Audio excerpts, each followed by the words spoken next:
안녕하세요. 조선업을 담당하고 있는 김현준 연구원입니다. 조선산업 발표 진행하겠습니다. 2025년 조선업의 인더스트리 아웃룩은 중립적, 크레딧 아웃룩은 긍정적으로 전망하고 있습니다. 인더스트리 아웃룩과 크레딧 아웃룩에 대해 구체적으로 말씀드리기 전에 최근 거시경제 환경에서의 주요 이슈들이 조선업에 어떤 영향을 미치는지 간략히 살펴보겠습니다. 우선 글로벌 수요 부진은 조선업에 다소 부정적으로 작용하고 있습니다. 전방 산업인 해운업의 수요 부진이 장기화될 경우 신조 발주가 위축될 수 있기 때문입니다. 중국 경기의 불확실성과 공급 과잉의 경우 해운 시황 악화로 신조 발주가 위축될 수 있는 부분은 조선업에 부정적인 반면 철강제 가격이 하락할 수 있다는 점은 조선사 수익성에 긍정적으로 작용할 수 있습니다. 미국 트럼프 2기 출범 영향은 조선업에 다소 긍정적인데요. 이 부분은 뒤쪽에서 따로 자세히 말씀드릴 수 있도록 하겠습니다. 마지막으로는 강달러 영향입니다. 환해치 정책 등에 따라 다소 차이는 있으나 기본적으로 선박 건조 계약이 달러화로 체결되기 때문에 조선업의 긍정적인 부분입니다. 2025년 조선업에 대한 인더스트리 아웃룩은 중립적입니다. 우선 최근 대량 발주의 기저효과를 고려하면 신규 수주가 다소 감소할 것으로 전망되지만 확충된 수주 잔고로 인한 조선사의 강화된 협상력을 감안할 때 성과는 양호한 수준이 유지될 것으로 판단됩니다. 또한 고성과 수주분의 매출 인식 비중이 증가하면서 수익성 개선 추세가 지속될 것으로 전망됩니다. 다만 과거 대비 건조량이 증가한 상황에서 인건비와 외주비 부담 확대 가능성이 상존하고 있기 때문에 공정 관리 능력이 더욱 중요해질 것으로 판단됩니다. 우선 선박 수주 상황은 아래 하단의 가운데 그래프를 보시면 2021년부터 2024년까지 컨테이너선의 발주가 상당히 많았던 것을 볼 수 있습니다. 이러한 대규모 발주의 기저효과로 인해 컨테이너선 발주가 감소할 것으로 전망됩니다. 다만 LNG선의 경우에는 최근 대규모 발주에도 불구하고 예정된 프로젝트발 수요를 고려하면 중장기 수주 전망은 양호하다고 판단됩니다. 신조성과의 경우 2020년 말 이후 상승세가 본격화되었는데요. 2025년 발주 감소 전망에도 불구하고 수주 잔고가 확충된 조선사들이 굳이 낮은 가격에 수주할 유인이 없는 점 등을 고려하면 신조성과는 양호한 수준이 유지될 전망입니다. 한편 실적 측면에서는 고성가 수주 물량의 건조 비중이 점차 증가함에 따라 수익성 개선 추세가 지속될 전망입니다. 또한 강달러 추세가 조선사 수익성에 긍정적으로 작용하고 있고 외형이 확대되면서 고정비 부담 역시 감소할 것입니다. 주요 원재료인 강제 가격 역시 하향 안정화된 점을 고려하면 원자재 가격에 따른 실적 변동은 과거 대비 높지 않을 것으로 보입니다. 다만 작년부터 건조량이 다소 증가한 가운데 일부 조선사에서는 공정 지연에 따른 손실이 발생한 바 있습니다. 금년에도 공정관리 능력에 따라 실적이 차별화될 수 있을 것으로 보입니다. 2025년 조선업의 크레딧 아웃룩은 긍정적으로 보고 있습니다. 이는 기수주 잔고를 바탕으로 수익성 개선세가 지속될 것으로 보이는 가운데 개선된 재무 여력을 통해 운전자본 부담에도 대응이 가능할 것으로 전망되기 때문입니다. 다음으로 주요 업체의 모니터링 요소를 살펴보겠습니다. 당사는 기수주 잔고를 바탕으로 실적 개선세가 지속될 것으로 전망되는 점 등을 고려하여 2024년 11월 26일 HD현대중공업의 무보증사채 등급 전망을 안정적에서 긍정적으로 변경한 바 있습니다. 주요 모니터링 요소로는 원활한 인력 수급 및 공정 관리 여부와 외주비 상승 수준 등이 있습니다. 또한 운전자본 부담이 확대될 가능성이 존재하는 가운데 이익 창출력 등을 통한 양호한 재무 안정성 유지 여부에 대해서도 모니터링할 예정입니다. 다음은 시장에서 주로 관심 있는 사항에 대한 Q&A입니다. 우선 트럼프 재집권이 조선업에 미치는 영향인데요. 크게 두 가지 측면에서 한국 조선업체에 긍정적으로 작용할 수 있다고 판단됩니다. 첫 번째는 미국 해군 MRO 사업 진출입니다.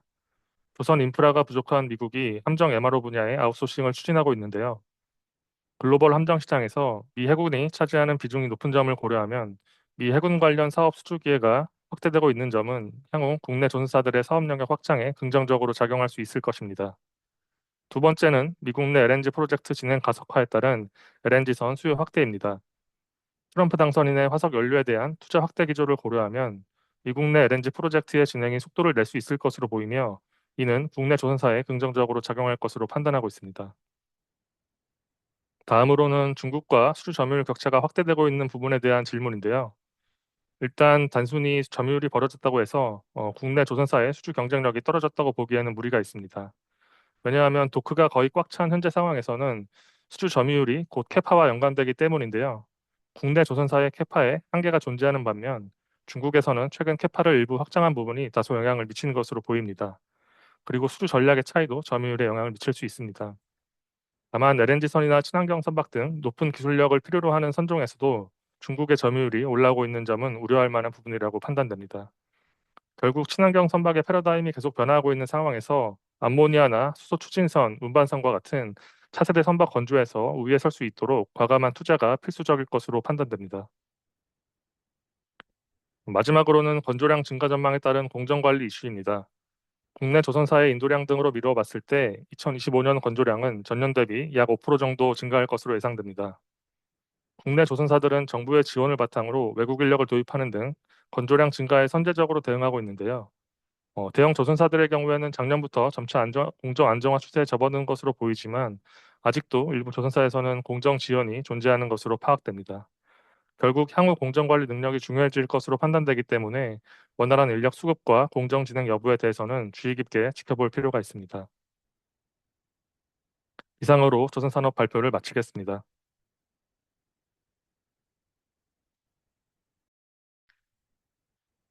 안녕하세요. 철강산업을 담당하고 있는 정익수 연구원입니다. 이어서 철강산업 발표 시작하겠습니다. 2025년 철강산업 인더스트리 아웃룩은 비우호적, 크레디 아웃룩은 안정적으로 전망하고 있습니다. 세부 내용을 설명하기 앞서 최근 거시환경 변화가 철강업에 미치는 영향을 간략히 살펴보겠습니다. 글로벌 수요 부진과 중국 공급 과잉이 미치는 영향은 부정적입니다. 수급 불균형이 국내 철강업계의 가격 협상력을 저해할 뿐 아니라 가동률 하락에 따른 고정비 부담으로 작용하고 있습니다. 미국 트럼프 2기 출범과 고환율 영향도 다소 부정적입니다. 트럼프 통상 전략은 관세 장벽을 높여 수출 시장 전반에 위축을 야기할 수 있습니다. 고환율은 원자재 해외 조달 비중이 높은 고로 업체에게는 부정적 영향이 다소 우세해 보입니다. 이제부터는 철강업 전망에 대해 본격적으로 설명드리겠습니다. 2025년 철강 산업의 인더스트리 아웃룩을 비우호적으로 판단했습니다. 국내의 경기 둔화와 지정학적 불확실성으로 인해 2025년에도 철강 수요는 부진한 흐름을 이어갈 전망입니다. 중국 부동산 시장이 회복되지 못하면서 중국발 공급 부담도 단기간 해소되기는 쉽지 않을 것 같습니다. 한편 트럼프 행정부의 2기 집권을 앞두고 통상 압력이 상승하고 있는 점도 부담입니다. 세계철강협회에 따르면 글로벌 철강 수요가 최근 3년간 역성장한 데 이어 2025년에는 1.2% 증가한 17억 7,200만 톤에 그칠 것으로 전망했습니다.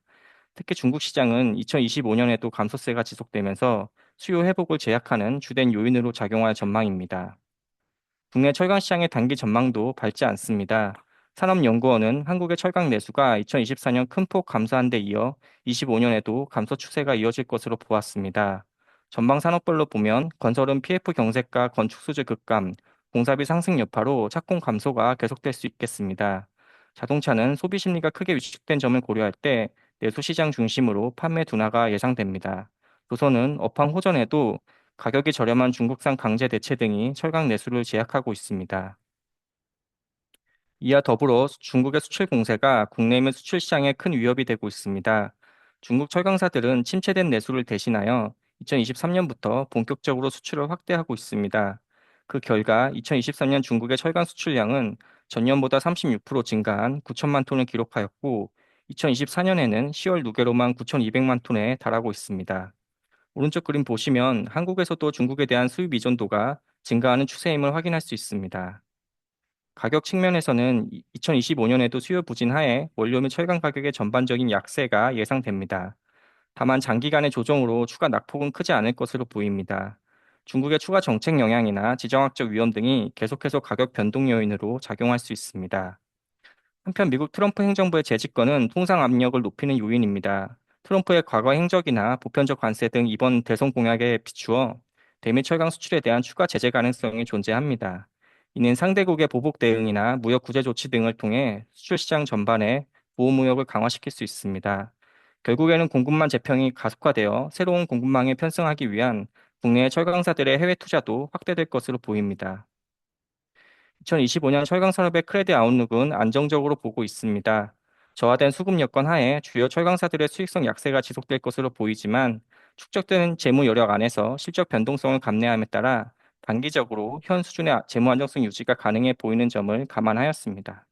중국 익스포저를 완화할 수 있는 제품 역량과 지역 커버리지, 또 충분한 재무 여력 확보 여부 등에 따라 신용도는 차별화될 것으로 보입니다. 다음으로 주요 업체별 모니터링 사항을 살펴보겠습니다. 먼저 포스코와 현대제철입니다. 불리한 업황에서도 구조조정을 통한 생산 효율화 성과와 채산성이 우수한 차광판을 중심으로 실적 변동폭을 최소화하는 것이 중요해 보입니다.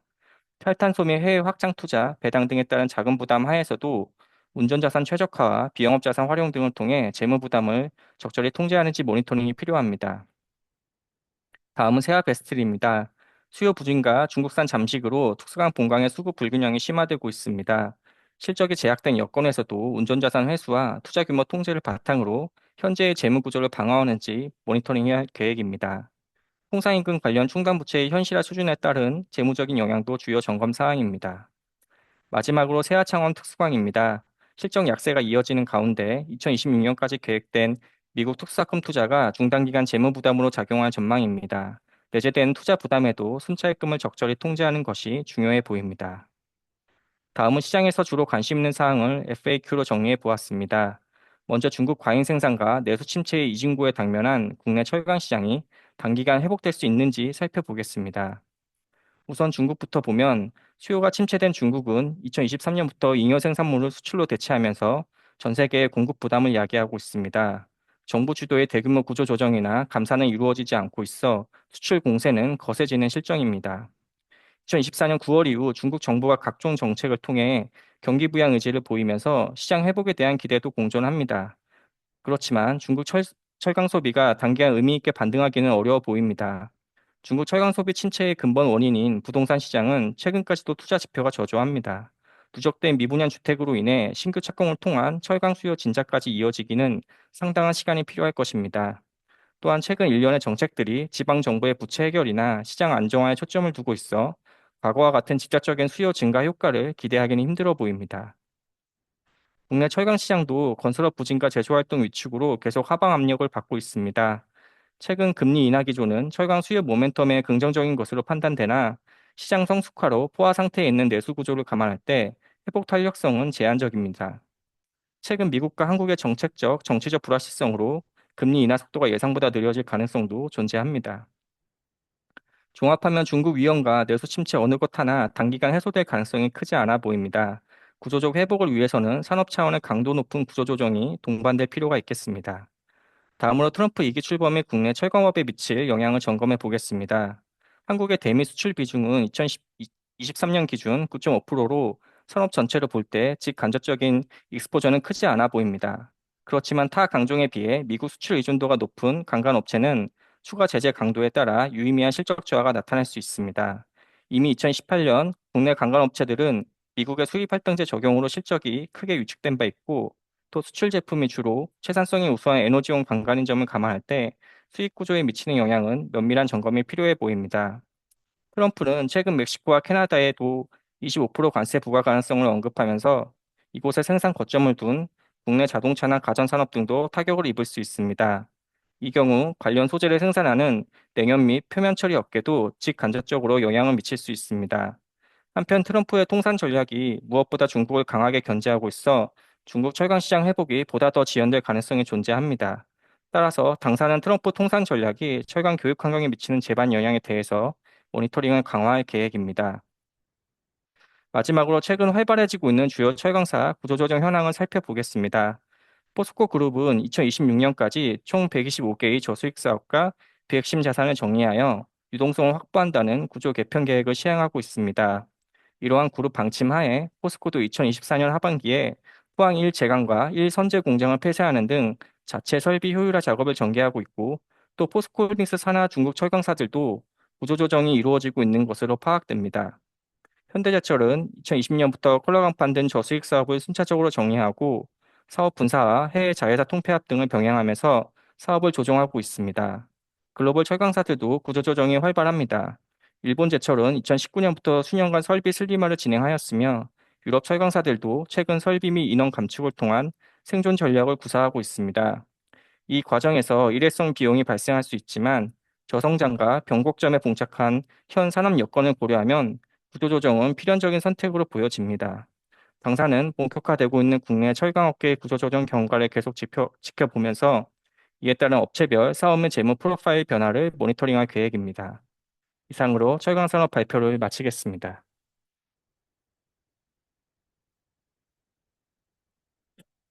안녕하세요. 방위산업을 담당하고 있는 권영민 연구원입니다. 방위산업의 산업 전망과 신용 전망에 대해 말씀드리겠습니다. 2025년 방위산업의 산업 전망은 우호적, 신용 전망은 긍정적으로 전망하고 있습니다. 먼저 최근 거시경제 환경에서의 주요 이슈들이 방위산업에 어떤 영향을 미치는지 간략히 살펴보겠습니다.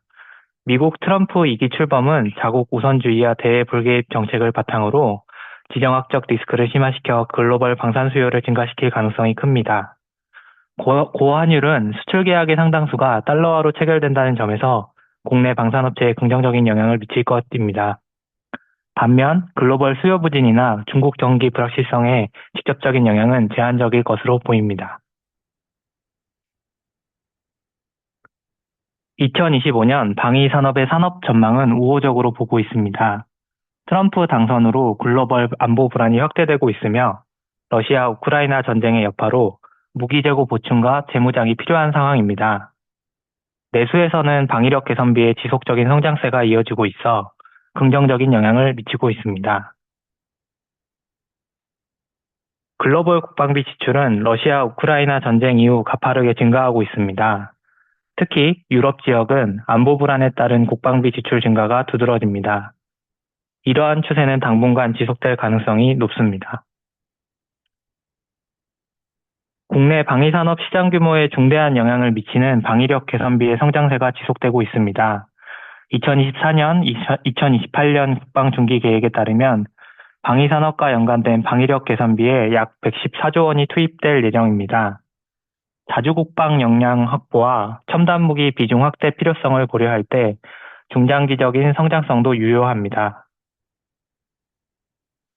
최근 방산 수출 계약 수주가 급증하면서 2021년 이후 수주 금액과 잔고가 가파르게 증가했습니다. 다만 유럽 내 K방산 점유율 확대에 따른 견제와 EU의 역내 방산 육성 전략은 변수로 작용할 수 있습니다. 2025년 방위산업의 신용 전망은 긍정적으로 보고 있습니다. 대규모 선수금 유입과 안정적인 내수 및 수출 확대에 힘입어 영업 실적이 개선되고 재무 부담도 완화되고 있습니다. 다만 제품 포트폴리오, 납품 시기, 매출 인식 방식 차이 등으로 업체별 실적 인식 규모와 시점은 다르게 나타나고 있습니다. 다음으로 주요 업체들의 모니터링 요소를 살펴보겠습니다. 전반적으로 풍부한 수주 잔고를 바탕으로 양호한 영업 실적 흐름이 이어질 전망입니다. 그러나 사업 진행에 따라 운전자본 부담이 확대되고 설비 투자와 같은 캐펙스 투자 규모도 과거 대비 증가할 것으로 보여 재무 안정성 유지 여부 등을 지속적으로 모니터링할 예정입니다. 한편 현대 롯데문 2024년 12월 12일 수시 평가를 통해 우호등 사채 신용등급 전망을 A제로 긍정적으로 변경하였으며 LIG 넥스원은 2024년 12월 18일 본평가를 통해 이슈어 레이팅 신용등급을 AA- 긍정적으로 부여하였습니다. 다음은 시장에서 주로 관심이 있는 사항에 대한 Q&A입니다. 트럼프 2.0 시대에서도 나토 방위비 증액 요구와 글로벌 안보 불안 등으로 방산 수요 증가세는 이어질 것으로 보입니다. 유럽의 경우 러시아 우크라이나 전쟁이 종전이 된다고 하더라도 이미 소진된 무기 확충이 필요한 상황입니다. 특히 중동의 경우 UAE, 사우디, 이라크에서 천궁2를 도입할 예정으로 최근 개발 완료된 LSAM 등 한국형 미사일 방어 체계의 추가 도입 가능성이 있습니다. 해외 수출은 방산업체의 중요한 사항입니다. 내수 시장은 안정적인 기반을 제공하지만 제한된 규모와 통제된 이윤으로 성장을 제약하는 한계 요인이 있습니다. 무기체계 개발 단계에서는 마진이 제한적이며 개발 단계 이후인 양산 단계부터 본격적인 수익성을 확보합니다. 수출은 개발이 완료된 무기체계에 대해 구매국이 요구하는 사항에 맞추어 생산함에 따라 수익성이 좋은 편입니다. 또한 수출 확대는 규모의 경제와 MRO와 같은 추가적인 매출, 수익성 개선 등의 효과를 기대할 수 있습니다. 수주잔고 증가에도 업체별 실적 개선세가 다르게 나타나는 이유는 업체별로 수주한 프로젝트의 기간, 수익 인식 방식, 제품 구성의 차이 때문입니다.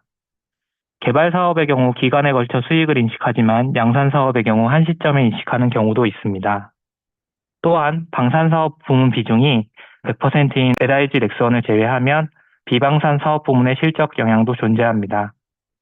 그럼에도 전반적으로 증가한 수주잔고에 기반하여 향후 방산업체들의 영업 실적 개선세가 확연할 것으로 예상됩니다. 이상으로 방위산업 전망을 마치도록 하겠습니다.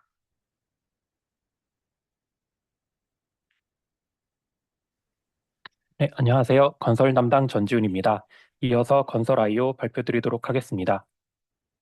2025년 건설 산업에 대한 인더스트리 아웃룩은 비우호적, 크레딧 아웃룩은 부정적입니다. 최근의 거시경제 환경 변화가 산업에 미치는 영향을 살펴보면 글로벌 수요 부진에 따른 투자 및 개발 사업 위축은 사업 기반에 다소 부정적인 영향을 줄 것으로 보입니다. 중국의 경기 불확실성, 미국 트럼프 2기 출범의 영향은 중립적이며 고환율의 경우 국내는 중립적이나 해외 수주에는 긍정적인 영향을 줄 수 있을 것으로 판단합니다.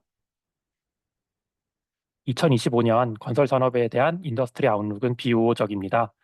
수도권 지방 양극화 기조 하에서 전반적인 분양 경기 회복에는 시일이 소요될 전망이며 매출이 감소세로 전환하는 가운데 공사원가 부담 및 미분양 관련 손실도 실적을 제약하는 요인입니다. 여기에 공사 미수금 회수, PF 우발 채무 리스크가 내재하고 있어 건설사들의 재무적 부담도 지속될 것으로 예상합니다. 서울을 중심으로 한 수도권 주택 가격의 반등에도 지방은 여전히 부진을 지속하고 있습니다. 주택 분양 시장에서도 지역별로 온도차가 뚜렷한 가운데 비주택 시장도 공급 과잉으로 회복이 지연되는 상황입니다. 지방의 경우 저조한 수요와 공급 과잉에 따른 주택 가격 약세로 분양 경기 반등이 어려운 상황입니다. 비교적 분양 경기가 양호한 서울 및 인근 지역의 수요도 지난해 하반기 대출 규제 이후 둔화되는 양상을 보이고 있습니다.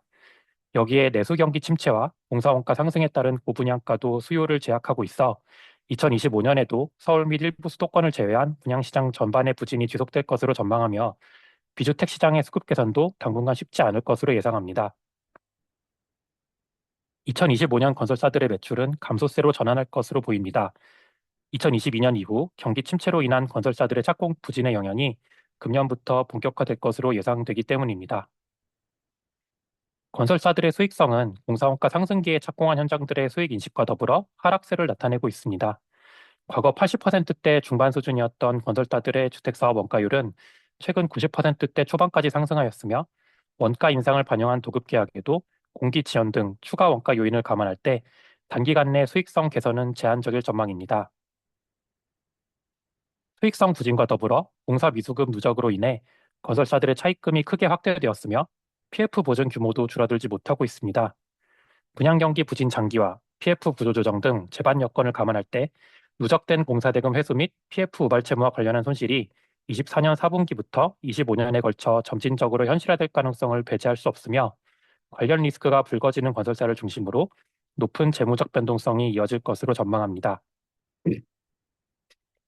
2025년 건설 산업에 대한 크레딧 아웃룩은 부정적입니다. 불확실한 대외 환경 하에서 업종 내 리스크들이 해소되지 못하는 점은 여전히 신용도를 제약하는 요인으로 작용하고 있습니다. 특히 지방 및 비주택 미분양 현장을 중심으로 공사 미수금 등 회수가 지연되거나 PF 부실을 인식할 가능성이 상존하고 있어 관련한 리스크가 현실화되는 건설사의 경우 등급 하향 압력이 확대될 것으로 예상합니다.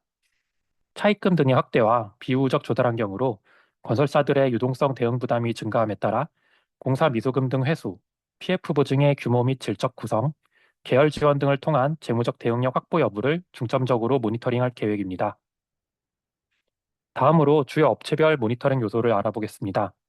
우선 롯데건설의 경우 PF 유동화 펀드 조성 등을 통해 단기 유동성 대응 부담은 다소 완화되었습니다. 그러나 2024년 11월 말 PF 보증이 정비사업 포함 3.8조 원에 달하고 있고 신규로 분양한 지방 현장에서 부진한 분양 실적을 기록하고 있는 점은 부담 요인으로 남아 있습니다. 그룹 전반의 사업 및 재무적 변동성으로 인한 영향에 대해서도 모니터링이 필요합니다. 다음으로 SK 에코플랜트의 경우 사업 다각화를 위한 대규모 투자 등으로 차입 규모가 큰 폭으로 증가한 데 더하여 PF 보증 부담도 확대되었습니다. 지난해 계열 자회사 편입을 통해 현금 창출력을 제고하였지만 본격적인 재무 부담 해소를 위해서는 추가적인 노력이 필요하여 향후 이익 회복 및 재무 구조 개선 수준, PF 우발 채무 현실화 여부를 모니터링할 예정입니다. 부정적 등급 전망이 부여된 KCC건설의 경우 대구, 광주 등 지방 현장의 분양 실적이 부진한 가운데 공사대금 회수 지연에 따른 차입 규모 확대, 책임 준공 현장 관련 PF 보증 등이 재무적 부담으로 작용하고 있습니다. 지방 분양 경기 부진이 장기화하는 상황에서 단기적인 유동성 대응과 외부 차입 및 PF 우발 채무 통제 여부를 면밀히 검토하여 신용 등급에 반영할 계획입니다. 다음은 시장에서 관심이 많은 사항에 대한 Q&A입니다. 첫 번째는 수도권 분양 경기 회복 속에서 건설사 미분양 리스크의 개선 가능성입니다. 전국 미분양 주택 수는 23년 이후 크게 증가하진 않고 있으나 이는 경기가 양호한 지역 중심의 제한적인 주택 공급이 주요 원인이었습니다. 수도권 내에서도 외곽 지역의 경우 미분양이 다수 발생하고 있으며 준공후 미분양은 여전히 증가세를 유지하고 있습니다. 건설사들의 예정 사업장 구성에서 지방이 과반을 차지하는 점, 대출 규제 및 경기 불확실성 등으로 인해 수도권 주택 시장도 꺾이는 모습을 보이는 점을 감안할 때 당분간 높은 수준의 미분양 리스크가 불가피할 것으로 전망합니다. 다음은 건설사 매출 채권 급증의 원인과 주요 모니터링 요소입니다. 최근 두드러지는 매출 채권의 확대는 2022년 전후로 착공한 분량의 준공 임박, 그리고 후분양 확대와 같은 분양 환경의 변화가 주된 원인으로 작용하였습니다. 현재 매출 채권의 상당 부분은 분양 실적이 양호한 22년 이전 공급 현장으로 구성되어 있어 점진적인 회수가 가능할 것으로 판단하고 있습니다.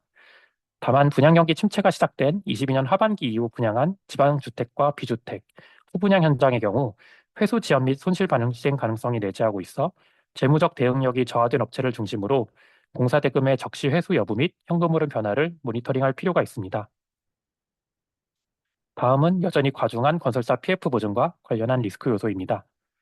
건설사 PF 차환 리스크는 금융시장의 정상화와 정부 지원으로 다소 완화되었으나 향후 대외 여건 악화나 그룹 리스크 등에 따라 재차 부각될 가능성이 있습니다. 당사가 등급을 부여하는 건설사의 PF 보증 내에서 리스크 수준이 높은 이상으로 판단하는 분양 저조 현장, 그리고 지방주택 및 비주택 미착공 현장이 전체의 40% 이상을 차지하고 있는 가운데 PF 구조조정이 본격화됨에 따라 이와 관련한 비경상적 손실 인식이 본격화될 수 있습니다. 마지막은 비우호적인 대외 환경 속 건설사들의 유동성 대응 능력입니다. 당사가 등급을 부여하고 있는 주요 건설사들은 계열 또는 정부의 지원, 자산 매각 등을 통해 단기적인 유동성 대응에 나서고 있습니다. 최근 금리 인하에도 투심 악화로 여전히 비우호적인 조달 환경이 지속되고 있는 점을 감안할 때 차입금 만기가 단기화되어 있거나 PF 우발 채무가 과중한 건설사일수록 선제적이고 충분한 수준의 유동성 확보 여부가 신용도를 좌우할 것으로 보입니다. 이상 건설산업 발표를 마치도록 하겠습니다.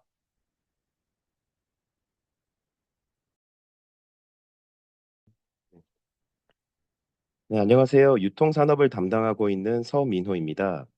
유통산업에 대한 2025년 키스 아웃룩에 대해 말씀드리겠습니다. 작년에 이어 25년에도 유통산업에 대한 키스 인더스트리 아웃룩은 비우호적이며 유통업체들에 대한 크레딧 아웃룩은 부정적입니다. 보시는 장표는 산업 및 크레딧 전망에 대한 주요 내용을 요약한 것입니다.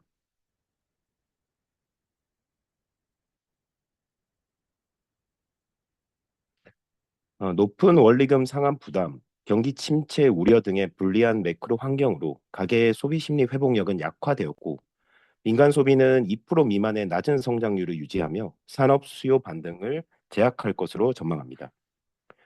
국내 이커머스 시장은 상위 사업자 중심으로 경쟁 지형이 변화 중에 있으며 인바운드 소비 회복 수준은 당초 기대를 밑돌고 있습니다. 이러한 요인들을 종합적으로 감안하여 당사는 2025년 유통산업에 대한 인더스트리 아웃룩을 비우호적으로 판단하고 있습니다. 최근까지의 가계 소비 지출 변동과 소매 판매액 추이는 보시는 바와 같습니다. 고금리와 고물가, 해외여행 수요 증가 등으로 22년 2분기 이후 분기 소매 판매액 지수는 역선장이 지속되고 있으며 가계 소비 지출도 23년 2분기를 기점으로 뚜렷하게 둔화되고 있습니다. 25년 국내 소비의 반등은 밋밋할 것으로 전망합니다. 유통 산업 수요는 내수 기반인 만큼 매크로 변수에 따른 국내 소비 심리 변동에 크게 영향을 받는데 여전히 높은 원리금 상환 부담과 경기 부진 우려 등으로 인해 위축된 국내 소비가 좀처럼 활력을 찾지 못하는 상황입니다. 단기간 내 저조했던 소비 심리가 크게 반전되기는 힘들 것으로 예상합니다.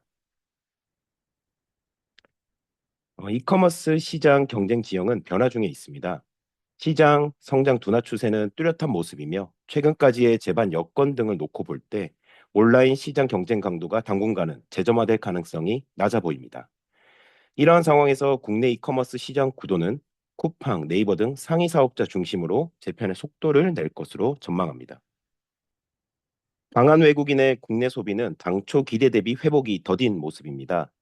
최근 방한 외래 관광객 수는 코로나 이전 수준에 육박한 수치이나 방한 여행자 1인당 지출액이 감소하면서 인바운드 소비 규모는 23년 이후 정체 양상을 보이고 있습니다.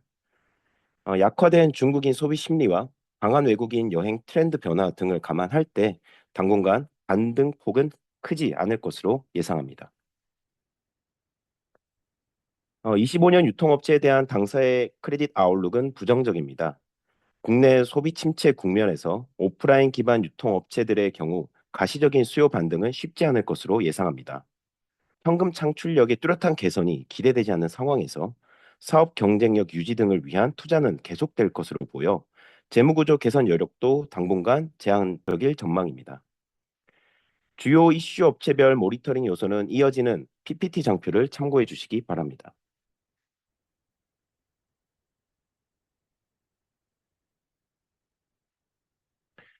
키 모니터링 포인트 첫 번째는 유통산업 내 주요 업체별 실적 전망에 대한 내용입니다. 소비 부진이 지속되는 상황에서 그간 백화점 업태 성장을 견인해온 명품 수요 둔화는 불가피해 보입니다. 다만 세부 유통 포맷 개선 등을 통한 직갱력 제고와 엔데믹 이후 다변화된 품목군 등에 힘입어 카 채널 대비 양호한 이익 창출력을 유지할 것으로 예상합니다. 점포별 실적 양극화가 심화되고 있는 만큼 개별 업체 차원에서는 보유, 핵심 점포 경쟁력 수준 등이 향후 실적을 좌우할 전망입니다. 대형마트는 업태 전반에 뚜렷한 실적 반등을 기대하기는 어려울 것으로 예상합니다. 비식품 품목 매출 반등은 아직까지는 요원해 보이고 주력인 식품 부문도 타 채널로의 수요 분산 확대가 예상되는 만큼 성장을 지속적으로 유지하기 쉽지 않을 것으로 봅니다. 통합 구매 등 비용 구조 개선에 나서고 있지만 업태 간 가격 경쟁이 심화될 경우 관련 효익이 빠르게 상쇄될 가능성이 있습니다. 편의점 업태 판매액은 23년 이후 증가율이 둔화되었고 경쟁 강도 점증에 따른 비용 부담이 더해지면서 이익 규모 또한 감소한 모습입니다. 편의점은 근거리, 소량 구매 패턴에 적합한 업종이지만 당분간 국내 소비 침체 장기화에 따른 부정적인 영향이 더 클 것으로 전망합니다. 이러한 가운데 개별 업체들은 무리하게 출점 경쟁을 하지 않을 것으로 보이며 점포 확보 경쟁이 완화되는 상황에서는 상위 사업자의 경쟁 우위가 지속될 것으로 예상됩니다. 19년 이후 SSM 업계는 고강도의 구조조정을 진행하였고 그간 경쟁 심화로 약화되었던 수익성은 점차 개선 기조를 나타내고 있습니다. 향후에도 SSM 업태는 근린형 식품 수요를 흡수하는 수준에서 업태 외형 유지가 가능할 것으로 보이며 그룹별로 추진 중인 통합 소싱 성과는 수익성을 지지할 것으로 예상합니다. 다만 최근 주요 사업자들의 전략이 가맹점 중심의 출점 확대로 선회한 모습이어서 업계 내 경쟁 강도 변동 수준에 대해서는 모니터링이 필요합니다. 두 번째는 대형마트의 해외 사업에 대한 내용입니다. 앞서 대형마트 업체들이 국내에서의 경쟁력 회복에 어려움을 겪고 있다고 말씀드렸는데요. 이와는 달리 해외 부분에서는 양호한 이익을 기록하고 있습니다. 업계는 최근 동남아시아 등지로 진출을 가속화하는 모습인데요. 예상치 못하는 지정학적 분쟁이 재현되지 않는다면 국내 사업 부진을 해외 사업이 일정 수준 보완할 수 있을 것으로 기대됩니다. 세 번째는 유통업체별 오프라인 매장 구조조정 현황과 향후 방향성에 대한 부분입니다. 아무래도 각 오프라인 업체별로 처한 상황이 다르다 보니 오프라인 채널 핵심인 점포에 대한 구조조정 전략 또한 업체별로 상이한 모습입니다. 정리를 하면 점포 양극화가 심화되고 있는 백화점은 대형화 고급화 기조 하에서 선별적 투자를 진행하고 있으며 대형마트는 실적 회복과 더불어 자산 매각을 통한 자금 확보 차원에서 그간 진행해온 부진전 정리를 당분간 지속할 것으로 보입니다. SSM은 최근 주요 사업자 중심으로 가맹점 출점에 속도를 내는 한편 편의점 업태는 개별 업체들의 점포 확보 경쟁이 완화된 모습입니다. 이어서는 신용 등급 현황이고요. 네, 이상 유통산업에 대한 내용을 마치도록 하겠습니다.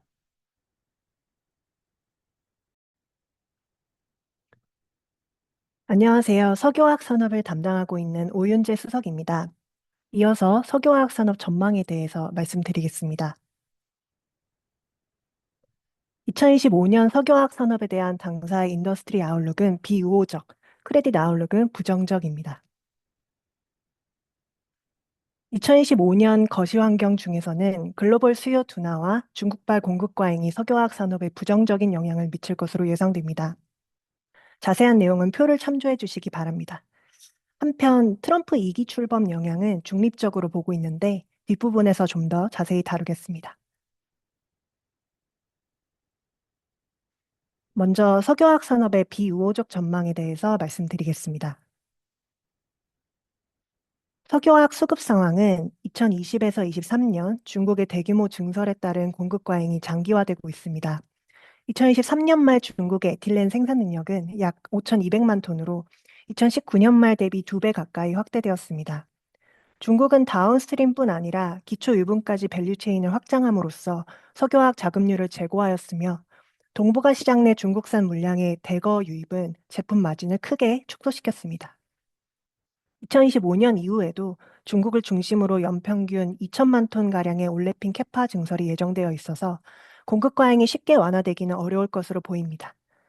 뿐만 아니라 기존 NCC에 비해 채산성이 높은 COTC 설비가 국내외로 건설되고 있는 점 또한 국내 석유화학 업체의 원가 경쟁력을 약화시킬 전망입니다.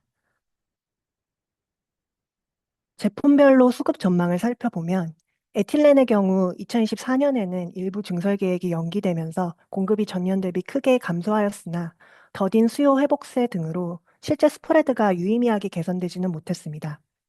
2025년 이후로는 캐파 증설 규모가 연 1천만 톤을 상회하는 등 수급 저하 추세가 다시 이어질 전망입니다. 프로필렌 역시 2023년부터 매년 1천만 톤 이상 공급이 늘어나고 있어 시황 부진이 지속될 것으로 예상됩니다. 품목별로 수급 구조는 조금씩 차이가 있겠지만 전반적으로 공급 증가에 따른 저조한 시장 상황이 지속될 것으로 전망됩니다. 이와 같이 공급 과잉이 심화된 상황에서 수요 회복 모멘텀은 여전히 미약할 것으로 예상됩니다. 특히 주요 수출국인 중국의 성장 속도가 둔화되면서 석유화학 제품 수요가 크게 개선되지 못하고 있는데요. 중국 정부는 이구환신 정책을 비롯한 여러 경기 부양책을 시행하고 있지만 중국의 자금률 상승 등을 감안하면 국내 업체에 미치는 수요 개선 효과는 제한적일 가능성이 있습니다.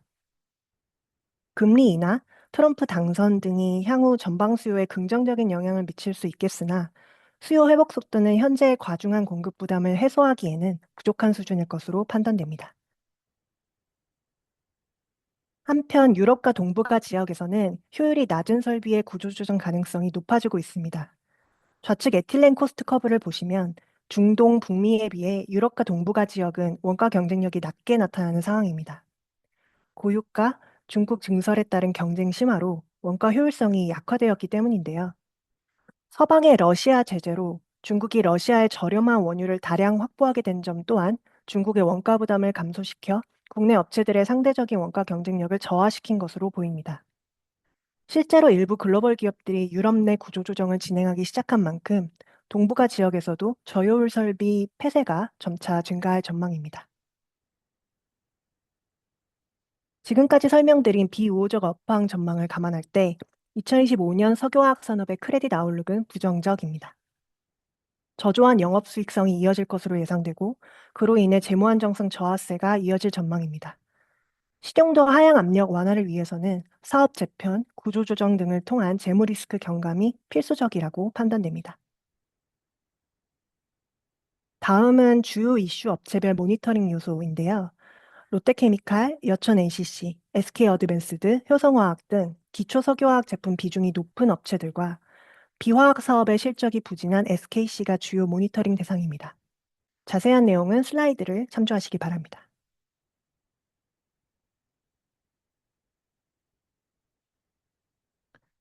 다음은 키 모니터링 포인트입니다. 먼저 국내외 석유화학 업체들의 구조조정 현황인데요. 앞서 말씀드렸듯이 유럽을 중심으로 일부 석유화학 설비 폐쇄가 진행되고 있으며 사빅 57.5만 톤, 엑손모빌 42.5만 톤 등 현재 발표된 유럽 내 에틸렌 설비 폐쇄 규모는 270만 톤 정도입니다.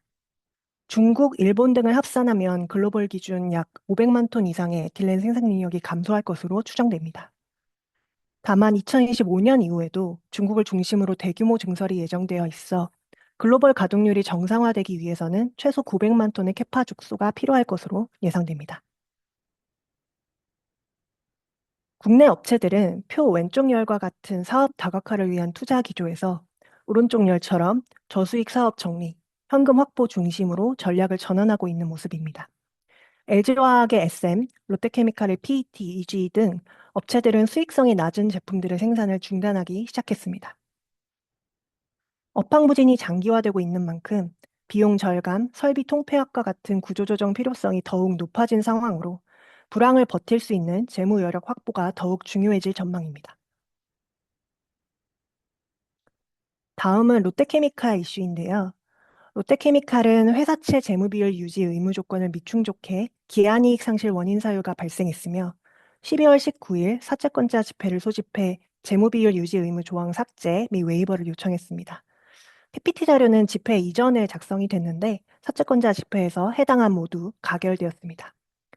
롯데케미칼은 해당 회사채에 은행권 지급 보증을 제공할 계획이며 사채 보증 약정서상 약정 조건이 보증 대상 회사채의 신용도를 보증 은행 수준으로 제고하는 것으로 판단돼서 1월 6일 해당 사채 등급을 상향 검토 워치리스트에 등록했습니다. 다만 은행권 지급 보증이 제공되지 않는 61회 무보증 사채의 신용도는 여전히 하향 압력이 높은 상황으로 향후 사업 재편 성과, 재무부담 완화 수준 등을 종합적으로 모니터링할 필요가 있습니다. 자세한 내용은 12일, 12월에 나간 코멘트랑 1월 6일 평가 의견 내용 참조를 부탁드리겠습니다. 네, 마지막으로 트럼프 당선에 따른 국내 석유화학 산업 영향은 긍정적인 효과와 부정적인 효과가 공존할 것으로 예상됩니다. 트럼프 정부의 화석연료 정책 확대 전망에 따른 원가 부담 완화, 석유화학 수요 증가 가능성은 긍정적인 요인입니다. 반면 대중국 관세 인상은 중국 경기 둔화, 중국산 제품의 미국 외 시장 유입에 따른 경쟁 심화 등을 야기할 수 있기 때문에 국내 석유화학 업체에게 부담이 될 수 있을 것으로 판단됩니다. 이상으로 석유화학 산업 발표를 마치겠습니다. 감사합니다.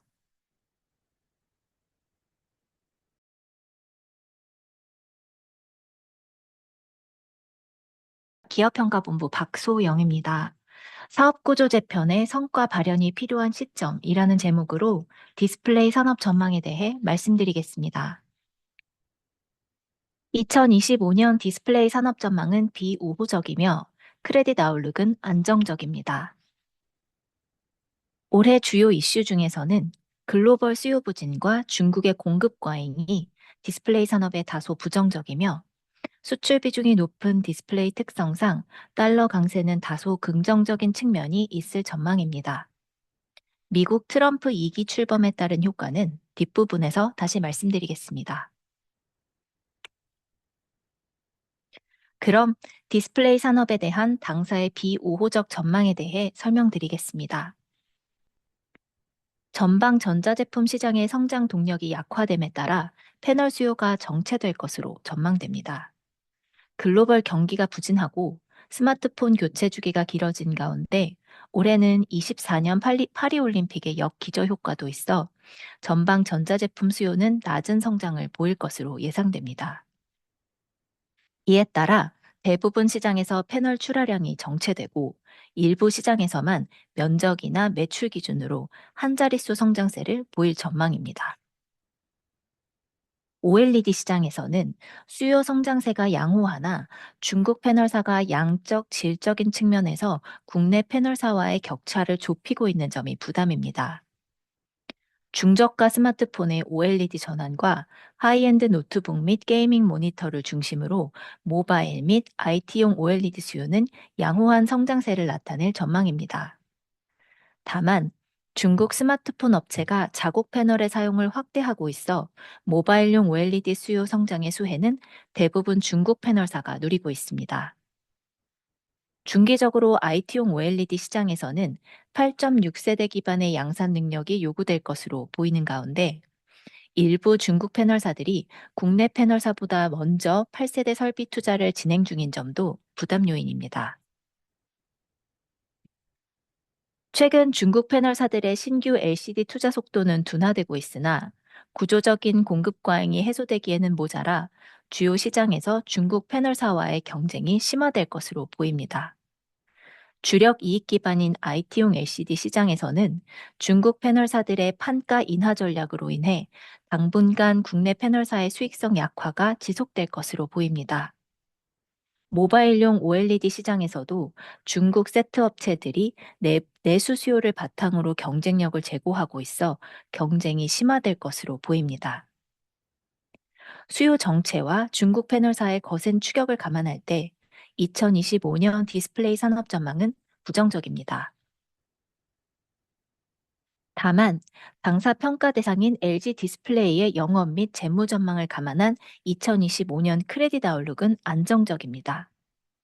LG 디스플레이는 변동성이 높은 TV용 LCD 사업을 중단하고 고부가 위주로 제품 믹스를 변화하여 이익 창출력이 점차 개선될 것으로 전망되기 때문입니다. 또한 25년 3월 마무리되는 광저우 법인 매각을 통해 대규모 현금을 확보할 예정이고 설비 투자 규모도 감소하고 있어 차입 부담이 완화될 것으로 보입니다. 다만 비우호적인 영업 환경으로 인해 수익성 정상화에는 다소 시일이 소요될 것으로 전망되며 영업 창출 현금을 통한 재무 부담 완화 추세에 진입할 수 있을지에 대해서는 여전히 모니터링이 필요합니다. 다음은 시장에서 관심 가지실 만한 주요 이슈를 짚어보겠습니다. LG 디스플레이 광저우 법인 매각 이후 중대형 LCD 시장 내 경쟁 구도 변화에 대한 내용입니다. LG 디스플레이는 2024년 9월 광저우 소재 LCD 공장 지분을 중국 CSOT에 양도하는 계약을 체결하였습니다. 이로 인해 TV용 LCD 시장 내 중국 점유율이 70%를 상회하는 등 중국 패널사의 시장 지배력이 한층 더 강화될 것으로 보입니다. 다만 단기적으로는 2위인 CSOT가 1위인 BOE와의 격차를 좁히며 중국 패널사 간 경쟁 심화 가능성도 내재합니다.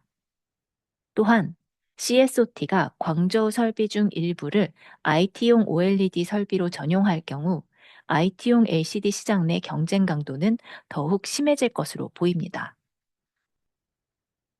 두 번째는 중국 패널 및 세트 업체들의 국내 업체 추격 현황입니다. 중국 TV 업체들은 초대형 고성능 LCD TV를 주력으로 프리미엄 세그먼트 내에서 시장 점유율을 확대하고 있습니다.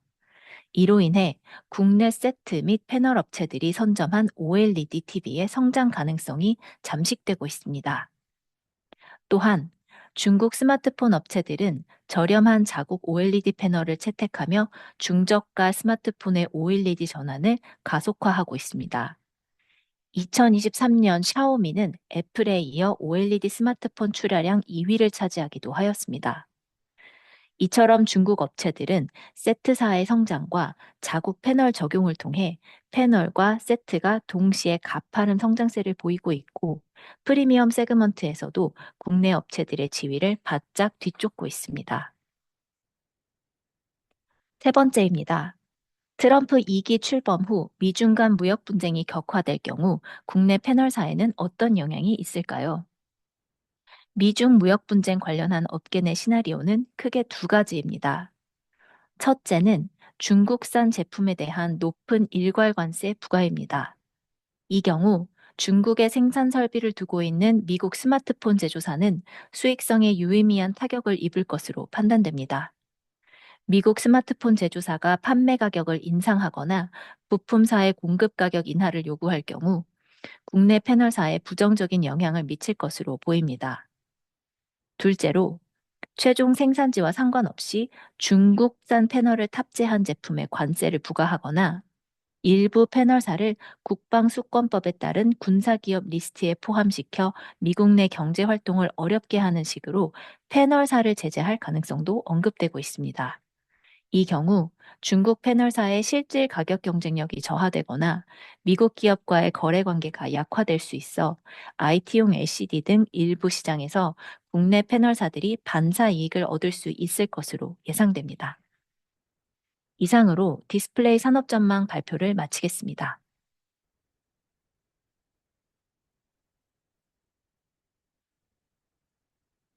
안녕하세요. 2차 전지 산업을 담당하고 있는 김호섭 연구위원입니다. 2024년부터 전기차 수요 둔화로 어려움을 겪고 있는 2차 전지 산업은 2025년에도 쉽지 않은 영업 환경이 예상됩니다. 수요 둔화, 과잉 설비, 정책 불확실성 등 업황 회복을 제약하는 여러 리스크 요인들이 상존하기 때문입니다. 2025년 2차 전지 산업에 대한 당사의 인더스트리 아웃룩은 비우호적, 크레딧 아웃룩은 부정적입니다. 산업 및 등급 전망 근거는 본문에서 더 자세히 설명드리도록 하겠습니다. 키 이슈 사항에 대한 2차 전지 산업 영향은 보시는 바와 같습니다.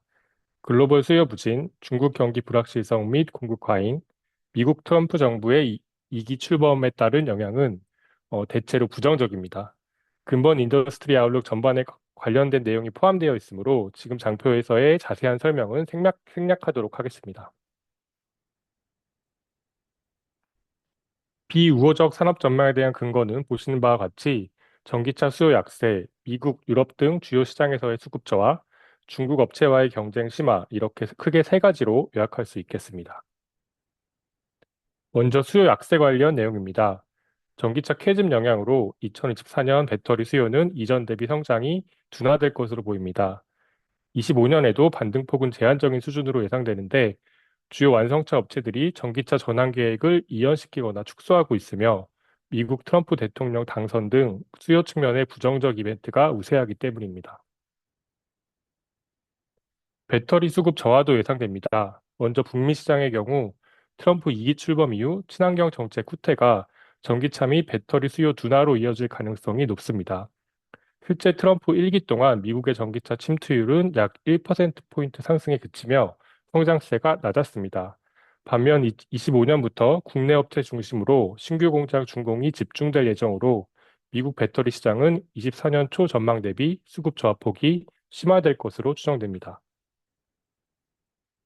유럽 시장은 25년부터 CO2 배출량 규제 기준 강화로 완성차 업체들이 친환경차 생산 비중을 늘릴 것으로 보이며 독일의 법인 차량 보조금 부활, 노스볼트 파산에 따른 공급량 축소 등 단기적인 수급 부담 완화 요인들이 존재합니다. 그러나 중국 배터리 업체들의 공격적인 설비 증설 계획에는 큰 변동이 없고 경기 부진으로 소비 심리도 위축된 상황으로서 중장기 수급 저하 추세는 지속될 것으로 예상됩니다. 중국 배터리 업체들과의 경쟁 심화도 부담 요인입니다. 왼쪽 그래프와 같이 글로벌 그리고 중국 내수 시장을 제외한 기준으로도 중국 배터리 업체들의 점유율 상승세가 지속되고 있습니다. 특히 유럽 OEM들의 중국산 배터리 의존도가 높아지며 유럽 시장에서의 중국 점유율이 한국과 유사한 수준까지 상승하였고 신흥국 시장에서도 점유율 상승세가 가파르게 나타나고 있습니다. 다수의 완성차 업체들이 전기차 라인업 다변화를 통해서 LFP 배터리 채용을 확대할 계획입니다. 또한 중국 업체들이 해외 생산 능력 확대를 지속하고 있어서 향후 국내 업체들과의 경쟁 심화가 예상됩니다. 이에 국내 배터리 업체들은 오른쪽 표에서 보시는 바와 같이 제품 다각화 및 기술 개발 노력을 강화하고 있으며 향후 이에 대한 성과 발현 여부가 업체별 중장기 실적을 차별화하는 요인이 될 것으로 보입니다. 다음은 신용도 전망 관련 내용입니다. 2025년 당사의 2차 전지 산업에 대한 신용도 전망은 부정적입니다. 수요 둔화, 판가 약세, 비용 부담 증가 등으로 업체별 영업 창출 현금 확대가 쉽지 않을 것으로 예상되고 이에 투자 부담 완화에도 재무 부담 상승세는 지속될 것으로 추정됩니다. 따라서 영업 손실이 장기화되거나 재무 구조 저하 추세가 지속되는 등 업황 대응력이 미진한 업체들의 경우 신용등급 하락 압력이 확대될 것으로 전망됩니다. 주요 이슈 업체별 모니터링 요소에 대해서는 현재 장표 및 각 업체별 평가 의견 등의 내용을 참고해 주시기 바랍니다. SK온의 경우 이어지는 키 모니터링 포인트에서 추가로 설명드리도록 하겠습니다. 2차 전지 산업 첫 번째 모니터링 포인트는 미국 트럼프 대통령 당선에 따른 영향입니다. 미국 공화당의 상하원 과반 의석수 확보로 친환경 정책에 비판적인 견해를 나타내고 있는 트럼프 대통령의 정책 추진력이 강화된 상황입니다. 트럼프 대통령은 바이든 정부에서 시행했던 여러 친환경 정책들을 약화시키는 행정명령들을 단기간 내에 발표할 가능성이 높고 IRA 법안의 완전 폐지까지는 아니더라도 일부 법안 수정을 통해 해외 기업에 대한 수혜를 축소할 가능성도 있습니다. 취임 이후 발표되는 구체적인 정책 내용들을 확인해 봐야 하겠지만 신공장 투자를 집중하는 등 국내 2차 전지 업체들의 북미 시장 의존도가 높아진 상황에서 트럼프 정부의 친환경 정책 후퇴로 북미 시장 전기차 수요가 둔화되거나 AMPC 등 정부 인센티브가 약화될 경우 실적 측면의 부정적 영향이 불가피할 것으로 예상됩니다. 키 모니터링 포인트 두 번째는 완성차 업체들의 전략 변화와 이에 따른 영향입니다.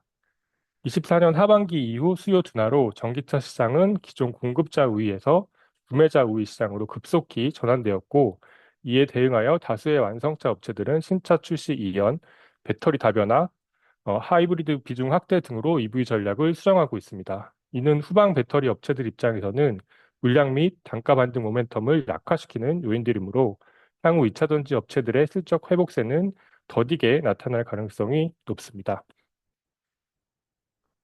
마지막으로 SK온의 실적 추이 및 신용도 관련 모니터링 요소에 대한 내용입니다.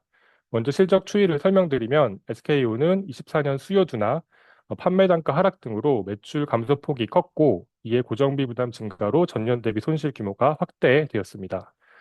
유상증자, 연구체 발행, 합작 파트너사의 출자 등 자본성 자금 조달을 지속하고 있지만 해외 생산 능력 확장에 따른 투자 부담이 이를 상회하면서 24년 9월 말 연결 순차입금은 18조 5천억 원까지 증가하였습니다.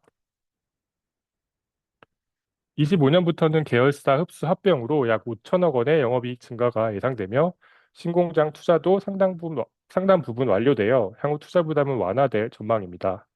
다만 주요 고객사들의 전기차 전략 수정, 고정비 부담 증가, 미국의 친환경 정책 후퇴 가능성 등 배터리 사업의 수익성 제약 요인들도 상존하고 있습니다. 미국 신공장 가동은 AMPC 수의 확대를 기대할 수 있는 요인이지만 트럼프 정책에 따른 변동성 또한 높은 상황입니다. 따라서 향후 정책 변동에 따른 영향, 이에 따른 미국 공장 가동률 추이와 배터리 사업의 수익성 회복 수준 등을 중점적으로 모니터링할 계획입니다. 이상으로 2차 전지 산업에 대한 발표를 마치도록 하겠습니다.